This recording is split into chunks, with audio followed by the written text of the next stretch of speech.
Hello guys, how are you? I hope you all very well. आपकी study बहुत अच्छी चल रही होगी। एक बहुत प्यारी सी लाइन है, आप भी इसे दिमाग में बैठा के रखिए। धीरे धीरे रे मना धीरे से सब होए, पानी सींचे सौ गड़ा फल आए रित होए। सब कुछ धीरे धीरे ही होता है।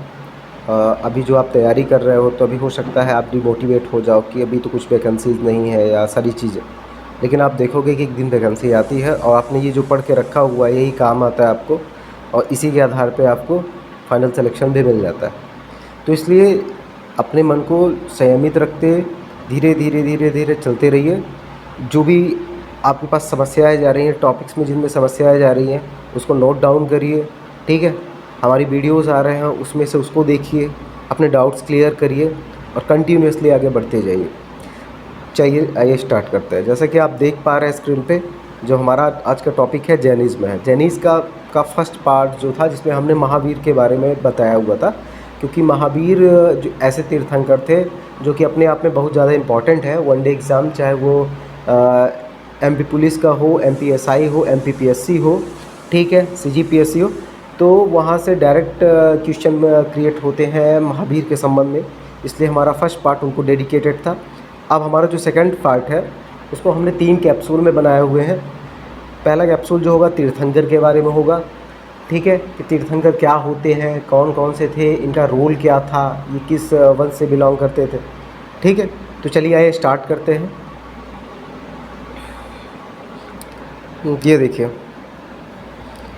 जो हमने कहा कि 3 कैप्सूल, तो हमारा पहला कैप्सूल होगा तीर्थंकर, जिसके बारे में आज आप इस वीडियो के माध्यम से पढ़ेंगे। दूसरा होगा जो होगा हमारा जैन धर्म के सिद्धांत एवं मान्यताएं होंगी, ठीक है, और तीसरा होगा जैन धर्म के भाग और उनकी विशेष मान्यताएं, जिसमें हम इनके सेक्ट के बारे में चर्चा करेंगे। ठीक है, तो आइए बढ़ते हैं तीर्थंकर के बारे में।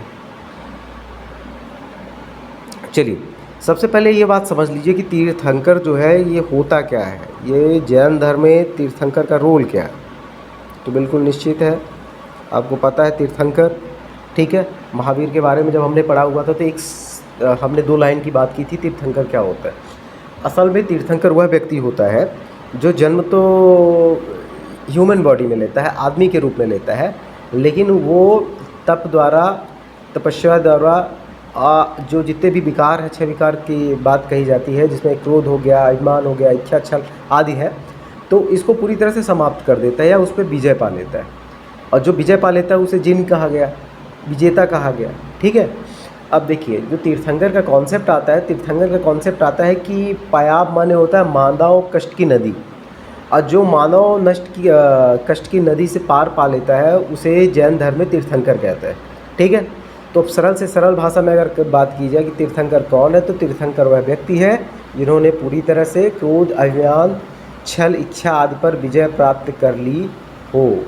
इस बारे में हमने आपको फर्स्ट पार्ट में भी बताया था, जब हमने महावीर के बारे में चर्चा की थी, हमने ये बताया था कि तीर्थंकर क्या होते हैं। चलिए फिर आ जाता है कि जैन धर्म में कुल तीर्थंकर की संख्या कितनी है। तो जैन धर्म में कुल तीर्थंकर की संख्या है 24। क्वेश्चन डायरेक्ट पूछा जाता है, इसमें सिर्फ और सिर्फ संख्या पूछ लिया जाता है, आपको बताना होता है।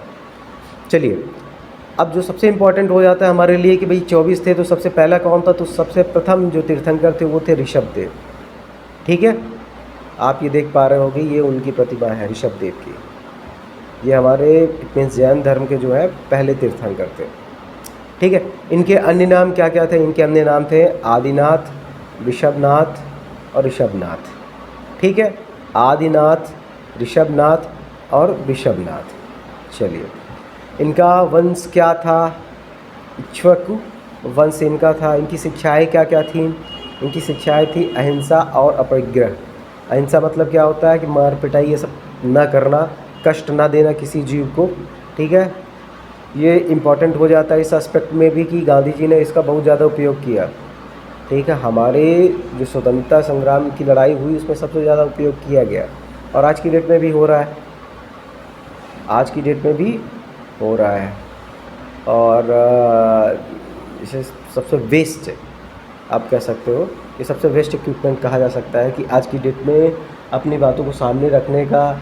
ठीक है, आज आप देख पा रहे हो वर्तमान में कि हर कंट्री में कुछ ना कुछ मचा हुआ है।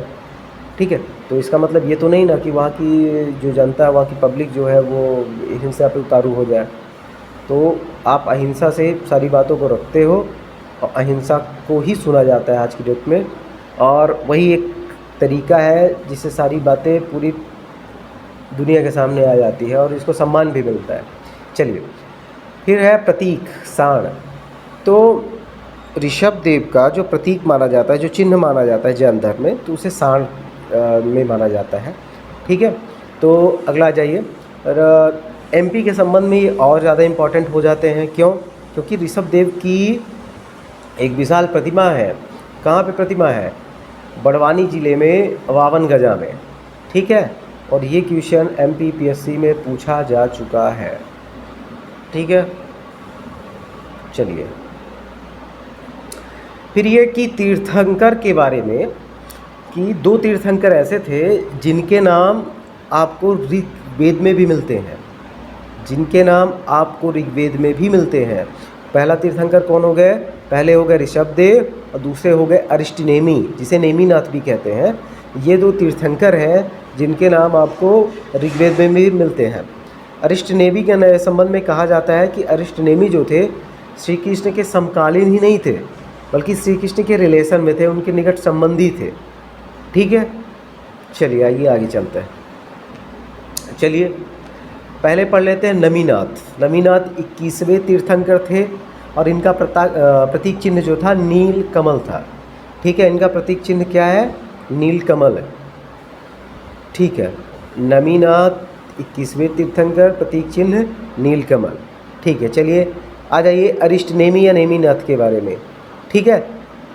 अब यहाँ पे नाम आप देखिए, थोड़ा सा कितना ज़्यादा कंफ्यूजिंग नाम है, इसलिए दोनों को हमने 21वें और 22वें दोनों को रख दिया है ताकि आप में इसमें डाउट ना हो। ये नेमीनाथ है जो कि 22वें है, और नमीनाथ जो है जो कि 21वें है। ठीक है।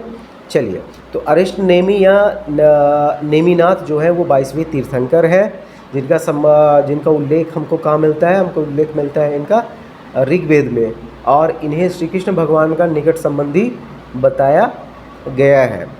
अच्छा, दोनों समकालीन थे, श्री कृष्ण भगवान भी समकालीन थे और अरिष्टनेमी भी समकालीन थे, और दोनों के बारे में एक ही मान्यताएं चलती हैं कि दोनों 16 कलाओं से, सारी चीज़ों से परिपूर्ण थे।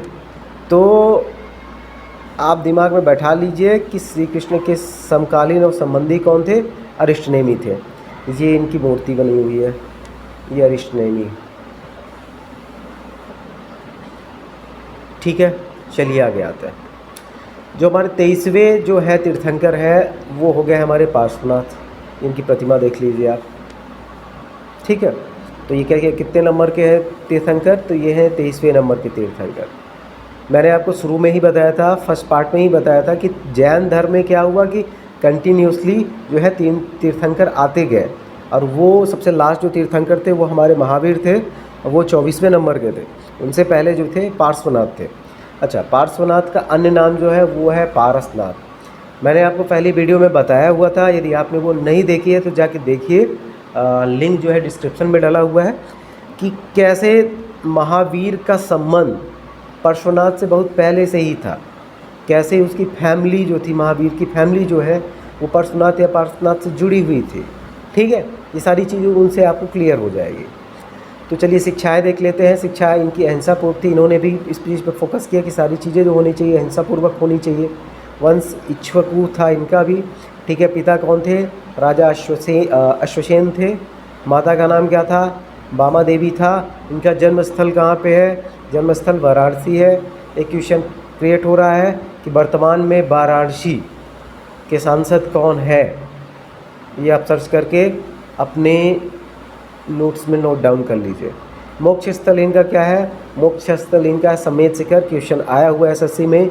ठीक है, कि पार्श्वनाथ का मोक्ष स्थल है। ठीक है, उसमें ऑप्शन दिए गए थे 4, तो ये समेत शिखर हो गए। ठीक है। लक्षण रंग इनका क्या है? लक्षण रंग इनका हरा चिन्ह बताया गया है। ठीक है। प्रतीक चिन्ह इनका क्या बताया गया है? इनका प्रतीक चिन्ह बताया गया है सर्प।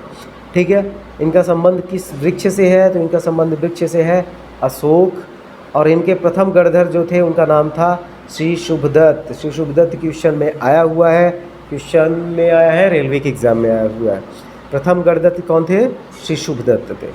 ठीक है, तो इतनी चीज़ें क्लियर हो गई। अगर आपको किसी भी वनडे एग्ज़ाम में पूछा जा रहा है तो केवल और केवल इन्हीं चीज़ों से पूछा जा सकता है। अगर आपने नोटिस किया होगा तो ये देखा होगा कि मैक्सिमम जो तीर्थंकर है वो बिलोंग कर रहे हैं किसी न किसी डायनेस्टी को। ठीक है, उनके जो पेरेंट्स हैं वो कहीं ना कहीं किसी किंगडम में उनके वो रूल कर रहे थे। तो ये भी बहुत इम्पॉर्टेंट हो जाता है कि किस तरह से कोई नया धर्म आता है और उसको बढ़ाने के पीछे, ठीक है, डायनेस्टी और किंगडम्स का क्या रोल रहा है। ठीक है, खासकर जैन धर्म के बारे में या बुद्धिज़्म में भी यही रोल था। ठीक है, चलिए आगे बढ़ते हैं। महावीर के बारे में, ये हमारे 24 तीर्थंकर थे, सबसे अंतिम तीर्थंकर थे। ठीक है, सबसे प्रभावशाली यही रहे हैं। ठीक है, वर्तमान में जितने भी जैन मंदिर मिलते हैं सबसे ज़्यादा इन्हीं को देखने को मिलता है हमको एक सामान्य रूप से। ठीक है, तो इसके बारे में हम लोगों ने अपने फर्स्ट पार्ट में पढ़ा हुआ है और उसका डिस्क्रिप्शन जो है वो वीडियो हमारे डिस्क्रिप्शन में डली हुई है। आप वहाँ पे जाके लिंक के थ्रू आप फर्स्ट पार्ट देख सकते हैं।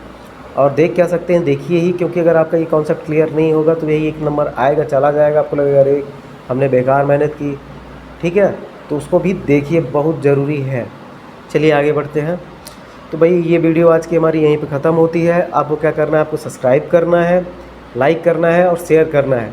आपको जो जिस वीडियो से रिलेटेड या क्वेश्चन है, कुछ क्यूरीज है, तो वो आप कमेंट में हमसे कर सकते हैं। ज़्यादा से ज़्यादा आप वीडियो को सब्सक्राइब करें, हमारे चैनल को सब्सक्राइब करें और शेयर करें। शेयर इसलिए भी करें क्योंकि हो सकता है कि ये वीडियो आपके और दोस्तों के लिए भी ज़्यादा इम्पॉर्टेंट हो जाता है।